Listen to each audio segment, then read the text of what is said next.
Buenas, ¿cómo están? Más tarde que nunca, yo vengo a hablar de todas mis lecturas del 2025.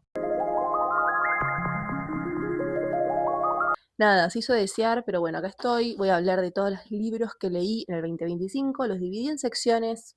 Leí un montón, leí libros que me encantaron. Eso es lo más importante, no la cantidad, sino la calidad de las lecturas que yo tuve. Voy a hacerlo sin guión. Esta vez yo intento escribirme siempre como un listado de cosas que decir de cada libro y esta vez no lo hice porque sé que si hago eso nunca voy a grabar el video porque no tengo tiempo. Entonces hoy vamos a hablar sin guión, amor. Vamos a empezar con la primera categoría que es dentro de cada categoría los libros están en orden cronológico de lectura, pero dentro de cada categoría que están mezcladas, así que vamos a arrancar con Intermeso de Sally Rooney. Parece hace tanto que leí este libro que no puedo creer que fue este año. Fue mi lectura favorita de Sally Rooney, me costó un montón entrar a los personajes. Eso es un poco lo que sucede cuando lees a Sally Rooney, ¿no? Bueno, no todos pueden ser Connell y Marianne, hay que tenerse en cuenta. Me gustó mucho, igual. Ahora que estoy viendo Better Call Saul, los veo muchísimo a ellos representados. Obviamente no son iguales, pero Chuck y Jimmy son como esta relación que me parece muy interesante, la relación familiar siempre, por eso leí tantos que tienen que ver con eso. En específico seguimos a dos hermanos, a Peter e Iván, que son muy distintos entre ellos, que tienen una relación medio conflictiva porque se llevan bien pero mal, ¿vieron? Y tienen una relación complicada también porque acaba de fallecer su papá, entonces como que están lidiando con eso un poco ahí, como esa presencia que gira. A mí me parece que faltó un poco más de eso, del duelo, y al mismo tiempo cada uno está como con sus relaciones difíciles con mujeres. Con Iván conecté mucho más rápido, con Peter me costó mucho, son personajes peculiares y lo que más me costó también en este libro es cómo decide contar las cosas Ali Rooney. Decidió contar las cosas distintas para cada hermano, como que siento que con Iván tiene una forma de escritura un poco más como lo que estamos acostumbrados, y con Peter tiene una onda más cinematográfica, como que te deja fuera del lugar como lector, te cuenta cosas como medio adivina lo que sucede o imagínate lo que sucede, que un poco lo hizo en su libro anterior, en Donde estás Mundo Bello, pero acá lo retoma y lo hace muchísimo más fuerte y más con más tiempo y más ganas. No sé si me encantó eso. Igual me encantó el libro, o sea, lo disfruté mucho, a mí me encanta Sally Rooney. Tesis sobre una domesticación de Camila Sosa Villada. Bueno, en esta historia seguimos a la actriz, que no tiene nombre, una persona trans, una mujer trans, que tiene mucho prestigio, es muy conocida, o sea, llegó a como cierto nivel de fama, y un poco vemos cómo intenta llevar estas dos vidas en el sentido de, es una persona fiestera, le gusta que la gente esté atrás de ella, le gusta tener un poco esa vida de reventada, de hecho tiene una relación medio abierta con su pareja, pero tiene que llevar todo esto a medida que también maneja la fama y el hecho de que van a adoptar a un niño, tiene como que esto, llevar las dos vidas al mismo tiempo y ver si puede justamente domesticar a este personaje que tiene dentro. Y lo que me mata es, primero el título, es increíble, Tesis sobre una domesticación, es maravilloso este título, presenta muy bien todo lo que sucede y es adictivo leerla a ella porque tiene una forma de escritura que es muy sencilla a la hora de entrar, pero es muy entretenido ver cómo piensa esta actriz, porque estamos dentro de su cabeza, ¿no? Y cómo intenta batallar con esos dos mundos, justamente. Y un poco cómo es, ¿por qué no puedo tener ambos, no? ¿Por qué no puedo tener ambos? Y vemos por qué, me encantó. El final es maravilloso. Es un poco como descender un poco la locura con el personaje, pero bien hecho. Es muy divertido leerla a Camila, siempre. Es muy adictivo, es muy divertido. Ella sabe cómo escribir un personaje interesantísimo y relaciones muy interesantes entre los personajes, entre la actriz y su marido, entre la actriz y sus amantes, entre la actriz y su familia, que es creo que lo más jugoso que tiene el libro, además de la relación con el marido, con el hijo, o sea, todo es un gran sí. El final, increíble, esos finales que tenés que leer dos veces porque decís, ¿cómo? ¿Cómo, mi amor? Muy bueno, siempre Camila, siempre. Me quiero leer todos sus libros, creo que es un goal de este año mío, leerme todos los libros de Camila Sosa Villada porque la amo. Vamos a continuar con uno bastante heavy, que es El verano en que mi madre tuvo los ojos verdes, de Tatiana Tibuliak. El libro seguramente lo viste recomendado en todos lados, en las redes, porque sí, porque tiene todo lo que tiene que tener un libro para que sea polémico y al mismo tiempo bien. En esta historia vamos a seguir al protagonista, que es una persona que tiene muchos problemas de ira, que está internado en un psiquiátrico. Empezamos a leer este personaje cuando su mamá lo va a buscar, lo retira del psiquiátrico y se va a pasar un verano con su madre, el último verano, porque su madre va a morir. Y nos sumergimos en esta locura que es entender por qué se llevan tan mal, cuál es esa relación que tienen, sos y por qué la odia tanto a su madre, mientras también tiene que amigarse con la idea de que se va a morir. Entonces es muy complejo, es muy heavy, es muy poético, es como ese libro que es terrible porque realmente el chabón tiene ataques de ira y de querer asesinarla a su madre tipo sin ningún límite, y al mismo tiempo es un libro demasiado tierno porque es como reconstruyen esta relación sabiendo que no va a volver. Pero es muy complejo estar adentro de la mente de este chabón, entonces juega con eso, como con esa oscuridad y al mismo tiempo esa ternura que te genera por momentos, y es increíble. A mí me sorprende eso, cómo logra ser tan fuerte y tan heavy. Los primeros capítulos son terribles porque entras de lleno en la mente del chabón que está sacado, que está como odiando a más no poder, porque, bueno, además de porque tiene enfermedades mentales, sino por la relación que tuvieron, o sea, no es que se saca el odio de la nada. Nada, lo vuelve una escritura súper contradictoria y hermosa al mismo tiempo. Me voy a atar el pelo, ¿puedo? Estoy muy incómoda. Tengo el micrófono, ¿vieron? Se escucha medio mal igual. Pero vamos a continuar con Tomorrow and Tomorrow and Tomorrow de Gabriel Sabin. A este libro le tenía ganas, pero no sé desde hace cuánto, o sea, hace muchísimo tiempo que le tenía ganas a este libro. Es una historia típica yankee, de esas que están buenísimas, buenísimas, porque nos vamos a sumergir en la relación entera, desde que se conocen hasta que son grandes, de Sam y Sadie, que son dos chicos que se conocen cuando son muy chiquitos en un hospital, por diferentes razones, están en ese hospital. De a poquito se van a ir encontrando y desencontrando a lo largo de su vida, pero van a generar como un monopolio dentro de los juegos, de los videojuegos. Es como en los 90. Entonces, cuando recién está arrancando todo el tema de los videojuegos, ellos logran ser de los primeros en hacer muchos buenos videojuegos y como que generan una empresa gigante con eso. Muy interesante todo el tema de los videojuegos y cómo, porque uno es programador, el otro es diseñador y cómo hacen todo eso. O sea, si te gusta el tema de los videojuegos, creo que te va a gustar este libro, pero la relación entre ellos es increíble. Y tiene varios plot twists por ahí que decís, ¿por qué? Pero muy bueno, a mí me gustó mucho, siento que son esas historias que, bueno, lo hacen los personajes, la historia, ¿no? Y lo que les pasa y cómo reaccionan a eso y cómo cambian a lo largo del tiempo, que es muy normal. O sea, ver cómo vos conoces a una persona durante toda tu vida y estás ahí cada día de tu vida viendo cómo cambia la otra persona y cómo hace cosas que vos no podés evitar. Estás ahí viendo esa transformación. Es muy bello por momentos, pero es como no súper poético, sino es bastante más renal a la hora de escribir. Funciona maravilloso esto, si no es una película o una serie, no entiendo cómo están durmiendo. A continuación, vamos a hablar del mejor libro que leí en el 2025. Obviamente con salvatajes hay más, pero lo pienso y lo quiero releer desde que lo terminé de leer, y eso para mí es como el gran indicador. Además de que es mi autora favorita, de mi otro libro favorito, así que bueno. Estoy hablando de When the World Tips Over, de Shandy Nelson. Queen absoluta. Shandy Nelson es la autora del libro que yo leí con 14 años y cambió mi vida por siempre, que fue Le daría el sol o I'll Give You the Sun. Y seguimos a dos hermanos, a tres. Está la más chiquita, que tiene esta cosa de que ve fantasmas en el cielo. Después el hermano del medio, que lo que hace es hablar con perros, literal, se comunica con los perros telepáticamente, habla con ellos. Y después el más grande, que es el más problemático, digamos, el que más problemas tiene con el resto de la familia, que toca el violín de una manera espectacular y llora solamente cuando toca el violín, como que son muy peculiares. Al mismo tiempo está la madre y el padre que los abandonó, y ese es el gran evento que transforma la vida de todos. O sea, es muy específico todo lo que sucede, cómo cada personaje cuenta lo que tiene que contar. Al mismo tiempo aparece un personaje que se llama Cassie, que parece medio una Manic Pixie Dream Girl al principio, pero rápidamente demuestra que no es eso, que tiene mucho para cambiar en la historia de esta gente, está intrínsecamente relacionada. Lo que tiene esta mujer de increíble no solo es los personajes que construye y cómo lo hace, sino lo poético que es lo que escribe. Es increíble cómo logra contar algo con toques de realismo mágico, con diferentes puntos de vista, que cada personaje cuenta lo que tiene que contar y le agrega de su propia cosa, porque están narrando también, porque hay historias como muy familiares que van a lo antiguo y que parece como un poco como la maldición de la familia, como que todas esas cosas que son elementos súper específicos construyen ¡la maravilla! Lo amo. Y último, en traumas familiares, tenemos El perfume de Patrick Suskind. Es un libro que me llevó un poquito más de tiempo leer, simplemente porque es un poco más complejo. O sea, tiene momentos que me encantaron y otros momentos que me pareció un poco lento, normal, nada, pero es increíble cómo está escrito. Me sorprendió porque pensé que iba a haber más asesinatos. O sea, es la historia de una persona que tiene una facilidad con los olores, pero una facilidad tipo, es un genio de los olores, sabe identificar cuando huele algo, qué es lo que tiene. Se vuelve perfumero, utiliza eso para volverse perfumero después de tener una vida horrible, y obviamente también lo utiliza para matar mujeres. Lo hace con una búsqueda en específico igual. No digo que no sea un femicida o un asesinato, lo es. Logra Patrick Suskind construir a este personaje y cómo logra que vos entiendas por qué hace lo que hace y al mismo tiempo lo odias, o sea, igual es un personaje maldito, pero es como que cómo logra esa construcción es maravilloso y toda la parte de los olores y cómo construye los aromas y cómo lo piensa el personaje es fascinante y también como todo este mensaje que tiene en contra de los humanos y como esa parte me encantó. Vos entendés por qué el chabón está mal de la cabeza, ¿no? Pero digo, cómo se justifica él mismo, vos lo entendés y eso es una construcción increíble. Me gustó mucho. Terminamos con los libros de la sección anterior, vamos a continuar con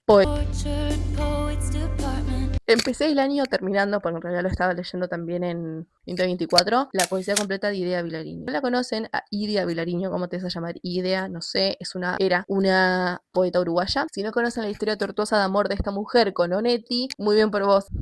Nada, es de los mejores libros de poesía del mundo. Tiene una forma de escribir súper específica, como súper tajante, concisa, y al mismo tiempo te hace mierda. Muy contemporánea a su forma de escribir. Deben conocer su poema Ya no y su otro poema muy conocido es Todo es muy simple. Creo que esos son grandes ejemplos de cómo logra tanto con tan poco a nivel lingüístico. Como siempre le habla a ese amante que se va, que nunca se queda con ella, por más que ella haga todo lo posible, cómo se desgarra por la otra persona. Hay muchos temas de la soledad, hay muchos temas de la naturaleza y muchos temas políticos también, cosa que yo no sabía porque no es una parte que se conozca de esta autora. Hay toda una sección de poemas extremadamente políticos que tiene que ver para mí con ser latinoamericana, como que está intrínseco, no podemos escribir otra cosa, parece. Que me gustó muchísimo, me sorprendió muchísimo y me encantó.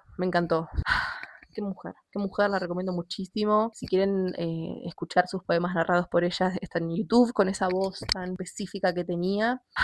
Qué mujer, la recomiendo muchísimo. Si quieren escuchar sus poemas narrados por ella, está en YouTube con esa voz tan específica que tenía. El rayo que no cesa de Miguel Hernández. Este es un clásico, entiendo que es como un gran padre de la literatura, de la lengua española. No me encantó, o sea, es como un clásico, está perfecto. Acá está el rayo que no cesa y Viento del pueblo. En el rayo que no cesa hay muchas más cosas que tienen que ver con la naturaleza, con la soledad, también con hablarle a un amante que no se sabe si es correspondido o no. Y el Viento del pueblo, que creo que es la parte que más me gustó, también es extremadamente político, o sea, en contexto de guerra civil española, creo que se nota mucho toda esta cosa de, bueno, no hay que dejarnos pisotearnos, locos, somos un pueblo, unámonos. Y eso me gustó bastante. Los poemas esenciales de Shakespeare. Ese libro tardé un montón en leerlo, no es que lo leí solo en el 2025, creo que lo arranqué en el 2024 y lo seguí y lo terminé en el 2025. El otro día fui a ver Hamlet al cine. Esa fue mi visita de San Valentín y lloramos todos. Todo el cine llorando. Mi novio llorando. Yo llorando.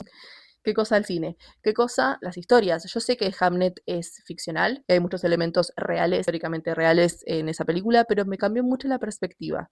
Y me gustaría volver a leerlo rápidamente a Shakespeare porque me encantaron sus poemas y entendí muchas cosas de por qué escribía lo que escribía. Shakespeare enamorado es el mejor para mí, o sea, me encantan los poemas de amor que hace y cómo decide hablar de la soledad y cómo no se me hizo tan complejo, a ver, o sea, sí es más complejo obviamente, pero no es ilegible, yo pensé que me iba a costar muchísimo más, sobre todo el tema de la urgencia y la preocupación, creo que es uno de sus grandes tópicos, ¿no? Como hay que ser progenitor, hay que tener cuidado con la vida, porque todo era mucho más efímero, y lo entiendo, no importa el contexto, siempre nos vamos a morir, estamos llenos de enfermedades, y hay que tener hijos, porque eso es lo que importa, dejar un legado, todo eso es como la gran preocupación, y entiendo también por qué, ya le murió un hijo. Me gustó muchísimo eso, sobre todo los poemas de amor. Increíble. Continué con este libro que es maravilloso, que es la antología poética de Safo, de Losada. Es increíble porque, para los que no conocen a Safo, es una gran figura griega, es de las pocas mujeres, es la primera creo que mujer poeta. La primera lesbiana.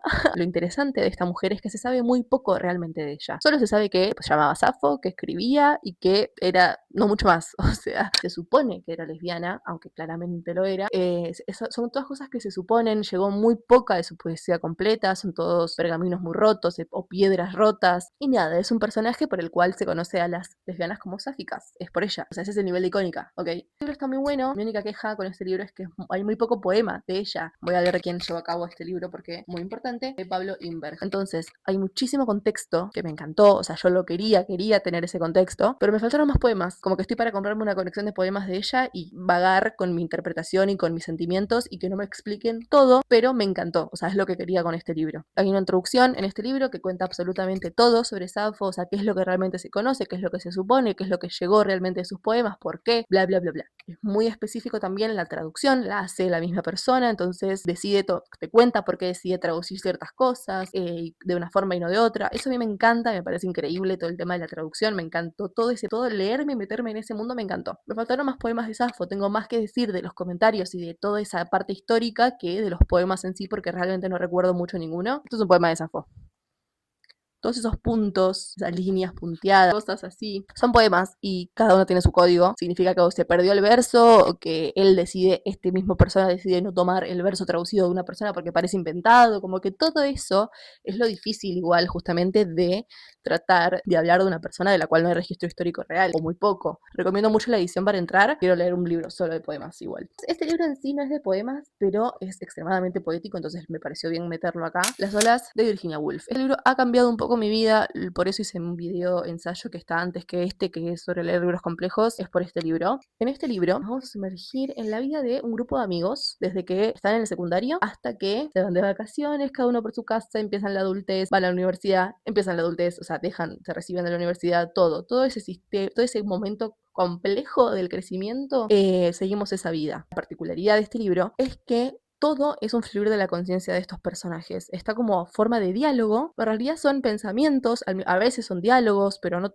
te indican cuándo. Vos lo vas viendo y te vas enterando a medida que lo vas leyendo. Es muy complejo entrar en eso, pero una vez que entras se soluciona mucho más rápido. Una vez que empezás a identificar a los personajes y a diferenciarlos, va mucho más rápido. Es un proceso entrar. Es súper experimental, súper poético. Se habla muy poco de cosas reales y muchísimo más metafórico. Hay muchísimos temas que se cruzan entre ellos. La naturaleza es una temática muy presente, el crecimiento, la soledad, el tema de rechazar las estructuras. Buenísimo, y hay 2 gays.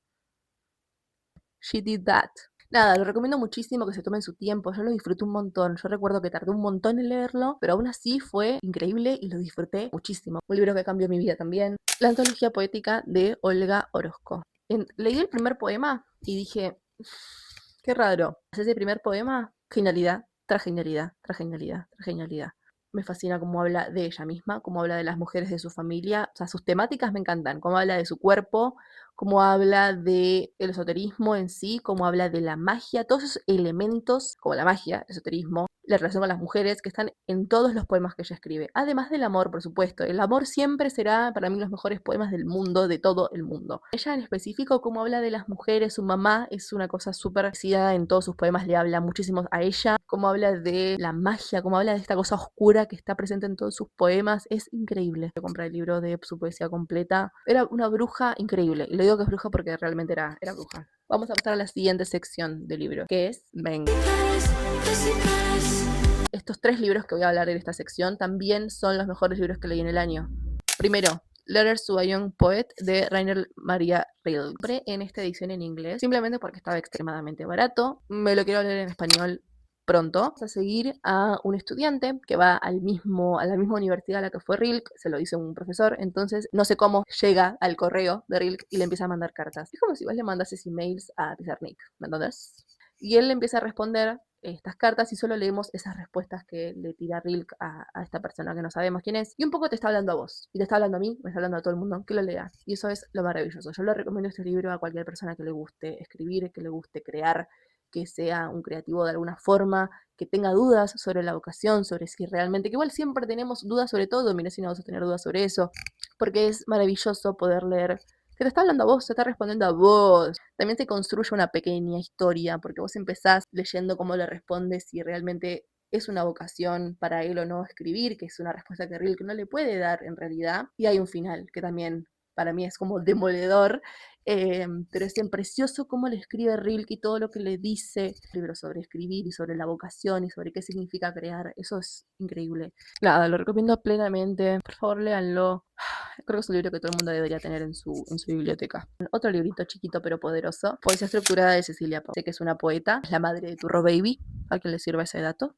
Acá nos vamos a sumergir en una Cecilia que repasa su pasado y sus poemas. Un poco nos dice que es para intentar encontrar una estructura a sus poemas, pero en realidad es una excusa para mí total para hablar de la vida, de lo que le pasa a ella con la escritura, que a mí me encanta. Amo los libros sobre gente que habla sobre escribir y sobre la vida, me encanta, donde revisita sus poemas anteriores y sus escritos anteriores y recapacita y habla sobre la vida, sobre lo que le pasa a ella siendo una mujer, sobre lo que le pasa a ella escribiendo, con el amor, siendo madre, escribiendo.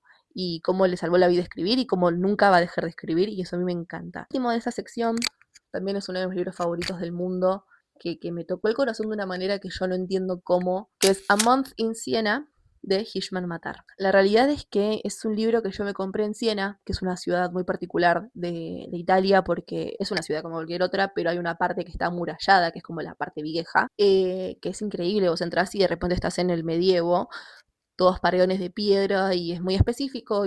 A él y a su mujer, creo, si no recuerdo mal, a los dos les fascina mucho la pintura de la escuela cianese de pintura. Entonces es como una excusa, como hace Cecilia Pavón diciendo voy a revisitar mis poemas a ver qué pasa. Es como una excusa este libro para hablar de la vida y del arte, analizando pinturas. Un poco termina hablando de todo. No es que analiza solo esas pinturas, sino es que analiza las pinturas en un sentido de este trazo de la pintura. No, lo que hace es analizar lo complejo que es la construcción de la imagen, qué es lo que están diciendo, y termina hablando de la humanidad, porque el arte es hablar de humanidad. Hablar de la pintura de tiempos renacentistas es hablar de Dios y de qué proyecciones había del amor y de la vida y de la enfermedad, y todo eso adaptado también al día de hoy. Habla de pinturas específicas que le gustan a él, que encuentra en lugares a los que entra en Siena, pero es una excusa para hablar de lo que él ve en la vida, de qué es la humanidad para él, de qué son las relaciones. Se la pasa hablando de su mujer, se la pasa hablando de su padre desaparecido, se la pasa hablando de una familia con la que fue a comer, que conoció en Siena y le cambió la vida esa experiencia, y al mismo tiempo una vieja que fue a hablar, que reconoció de no sé dónde, y el diálogo que tiene con esa vieja es increíble. Como que todo construye de a poquito una visión sobre la vida que es maravilloso, y cómo está escrito es lo que para mí es como el postre, el tope en la cereza del postre. No sé ni cómo se dice, estoy en una. Muy poético y precioso, precioso. Recomiendo muchísimo este libro, me encantó cómo lo escribió. No lo conocía el autor, no conozco su otro libro, no conozco nada más que esta maravilla que siempre obviamente yo voy a tener metida en el corazón, y la voy a tener como relacionada también con mi viaje a Italia. Entonces eso también obviamente para mí genera mucho, y que habla de cosas que yo vi, eso también genera. Pero incluso sin todo eso, este libro es increíble. Terminamos con esta parte, vamos a ir a la parte de ciencia. Son libros que básicamente no entraban en ninguna de las otras secciones, no los quería obviamente no mencionar. Vamos a los sin sección. ¿Todo se desvanece alguna vez?, de Federico Nahuel. Esta fue mi primera colaboración con una editorial. Es una editorial independiente, este es un autor independiente que también labura en esa editorial, es su primer libro, es un protagonista al cual nunca sabemos su nombre, muy peculiar. Tiene mucho de Kafka, mucho de Camus, con su crítica social y con toda su extrañeza, porque lo que le pasa es que está afrontando muchas situaciones de este protagonista. Ya de por sí es muy solitario, le cortó su novia y encima falleció su mamá, entonces está como con todo ese proceso de duelo súper extraño y súper no lineal. Al mismo tiempo aparece este elemento súper específico que es una mosca en su departamento, que se vuelve como su hiperfijación de locura, y es como eso, el narrador que no sabe si está contando la verdad o no, si está mal de la cabeza o no, si realmente está esa mosca ahí, si no, si de verdad pasa todo lo que él dice que pasa, o es un invento suyo de la locura y del encierro. Entonces se vuelve súper complejo, al mismo tiempo se queja mucho de la humanidad, o sea, es como una gran queja del autor o de las ideas del autor hacia, obviamente exagerando. Federico Nahuel dijo, voy a poner esta excusa para hablar de todo lo que odio de la humanidad, y lo hace muy bien, como súper irreverente, y se lee súper rápido también. Así que tengo Kentuckys, de Samantha Shelwin. Ese libro yo lo leí para la facultad, por eso no lo tengo, lo imprimí, un PDF. La materia de la facultad, muy específica, yo estuve en una carrera de artes, la materia se llamaba Sociología de la Cultura Digital. O sea, ¿esa ha cambiado mi vida esa materia? Por supuesto, porque me hizo realmente analizar cómo funciona el capitalismo dentro de las plataformas. Increíble. Increíble. No me encantó como lo fue Distancia de Rescate, ponele, pero sí me gustó mucho unas diferentes historias que vamos leyendo de manera al mismo tiempo. O sea, se superponen las historias donde existen los Furbis. Solitamente yo me lo imaginaba como un Furby, pero es muy complejo porque es un sistema donde vos podés tener un Furby en tu casa como una mascota, y después hay otra persona atrás de ese Furby que te está mirando, que te comunica con vos, o sea, es como muy raro, obviamente es una gran metáfora al celular, a cómo funcionan las redes sociales hoy, o sea, eso se entiende muy rápido. Cada persona tiene una relación muy extraña con ese Furby, cada historia termina o no termina, como que eso es lo único que me pareció medio raro, o sea, se lee súper rápido, súper fácil y querés saber qué es lo que va a pasar con todas estas historias, pero hay historias que no terminan, hay historias que quedan inconclusas, hay historias que terminan y decís raro, se entiende el mensaje que está queriendo dar Samantha Shelby y lo hace muy bien y escribe muy bien. No me encantó, fue un libro que pasó sin más y me gustó mucho más por el contexto de lo que estábamos haciendo en la materia que por el libro en sí. Un libro de cuentos que leí dentro de esta colección de cuentos completos de Benedetti que compré usado. Leí Esta mañana y otros cuentos. Único libro de cuentos que leí de él. Lo que me pasa con este señor es que me gusta mucho cómo escribe y cómo habla de las cosas en general. No me suele gustar mucho las historias en sí. No recuerdo ninguna historia de este libro. Que me digas, explícame lo que pasa en este cuento, no sé. Lo que sí me gusta mucho es cómo escribe, cómo habla de las cosas en general. Sí me acuerdo, por ejemplo, el principio de Esta mañana, que habla sobre el despertar con la persona que tenés al lado, sobre la luz. Eso sí me acuerdo, pero porque me gusta mucho cómo escribe y cómo habla de las cosas, cómo habla de las mujeres, cómo habla de la vida. Eso me encanta. Eso cuando los estaba leyendo y no me encantaban los cuentos, estaba fascinada por cómo escribe. Eso me pasa con Benedetti, me encanta cómo escribe. No seguí leyendo el libro de cuentos completos, leí Estas mañanas y otros cuentos y cuando empezó Montevideanos lo dejé, lo seguiré en algún momento. No estoy muy en una de con leer cuentos, la verdad. Por último, en esta sección, otra vuelta de tuerca. Realmente eran re lesbianas igual, re lesbianas. Al principio me costó mucho entender cuando hablaban, cuando no, qué sé yo, como que tiene una cosa muy frenética el libro, entonces es como que no entendía si se besaban, como que estaba muy escrito, o sea, ellas son muy amigas de verdad. O sea, estoy hablando de la protagonista y la ama de llaves.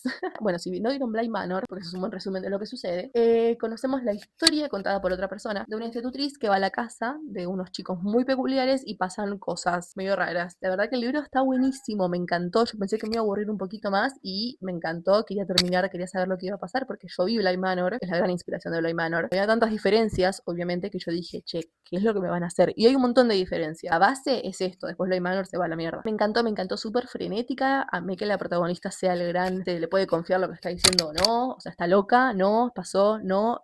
Yo confío en que todo lo que cuenta pasó igual. O me gusta que juegue con eso, con que no se sabe si realmente sucedió o no, si está loca o no, si estaba enamorada de la otra o no. Me encanta, me gusta mucho lo ambiguo que es porque es muy provocador para la época en la que salió el libro. No tengo más libros, estoy cansada. Creo que me gustaba más cuando hacía con guión, porque como que sabía qué decir. Creo que no dije nada de todas las lecturas, eso me pasa cuando no hago guión. Eso fue todo lo que leí en el 2025. Disfruté muchísimo todos los libros y no me gustó un libro no lo termino, así que si está acá es porque me gustó. Pero bueno, espero que lo que yo dije sobre cada libro les sirva a ustedes para ver si les sirvió o no leerlo, básicamente. Hasta la próxima. Tengo que coordinar todo esto.